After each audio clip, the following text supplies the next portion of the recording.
Bagram, just north of Kabul, is one of the largest US air bases in Afghanistan.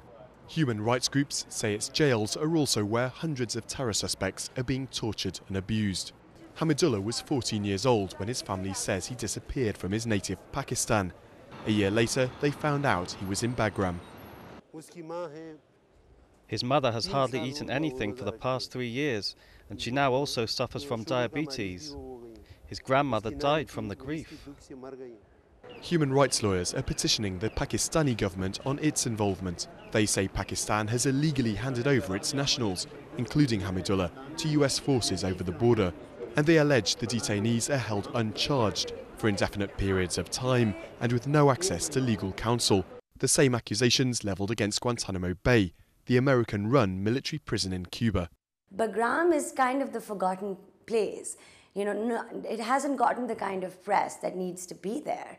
And frankly, the human rights abuses that are taking place in Bagram and the sheer number of prisoners that are there is equivalent to what Guantanamo was in the beginning, back in 2005, before, the pressure really built on it. NATO's coalition force in Afghanistan isn't commenting on the allegations. President Obama, here on a visit to Bagram Air Base, made it one of his priorities to close Guantanamo, a promise still yet to be fulfilled, although hundreds of prisoners have been released.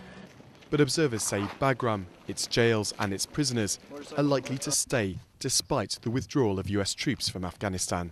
There is no compulsion for the United States to release them. If the American authorities consider them as really black prisoners, as really the people who have been behind a number of terrorist attacks as the US would perceive it, so I don't think they would be released ever. Wakil Khan says his teenage son is no terrorist and he's determined to keep up the fight to get Hamidullah back home.